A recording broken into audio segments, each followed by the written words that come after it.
Get ready. Three, two, one, start. We have to pursue a more balanced policy of regional development so that adequate employment opportunities are made available in the more populated regions of the country. It cannot be a coincidence that the regions that have experienced a lower rate of economic growth are geographically identical to those with a higher rate of population growth. While analysts can debate whether it is development that enables the demographic transition or the other way round, policy makers must deal with the reality of this imbalance. This means we have to provide new employment opportunities in less developed regions. Since private investment tends to go to better developed regions, the government has to step in to help backward regions. Given the paucity of state level resources, we have set up a backward regions grant fund to augment development assistance in these regions. We are also launching the National Employment Guarantee Program to ensure livelihoods in these regions. Not only will these measures enhance employment opportunities and incomes and hence have an effect on demographic trends, but they will also ensure a higher participation of women in our workforce. It is an accepted fact that increased participation of women in the workforce will ensure an earlier demographic transition, while the three pronged approach of focused attention on women and girls, a general enhancement of educational and health levels, and balanced regional development must be the core of any population stabilization strategy. I would also like to draw attention to some aspects of our health programs. For far too long has the health sector been addressed through a series of vertical disease based programs. A focused target driven family planning program was another major program with poor results. Underlying all this was a general program to support primary health care.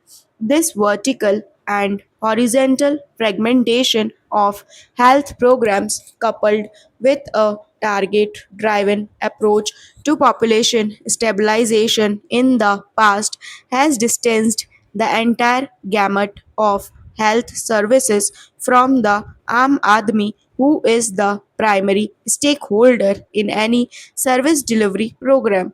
At the same time, a better understanding of health behavior has led to a move away from targets to an integrated approach to family welfare. In this framework, it is essential to break down the disease centric walls in our health programs and to increase the stakeholders' role in the management of health sector. This shall be our major program for future para.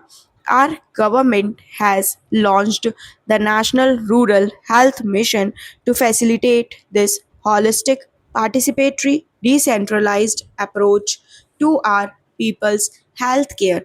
The mission, which will function on the basis of a decentralized district plan for healthcare, will ensure stakeholder participation, enhanced investments, and proper prioritization. It will provide accessible, affordable, accountable, effective, and reliable primary health care to the poor and vulnerable sections of the population so as to achieve the goals of national population policy and national health policy. the reproductive and child health program will be integrated into the mission and become subsumed in it. I hope that this mission does for our health care sector what the Sarv Shiksha Abhiyan is doing for our education sector. Our government is committed to increasing the resources committed to primary health care so that there is substantial investment in all demographic and health indicators over the next 5 years. Some of our states have demonstrated that this is possible, and we will certainly ensure that all other states achieve similar results. The National Population Policy affirms the commitment of the government towards voluntary and informed choice to citizens availing of reproductive health care services. Para.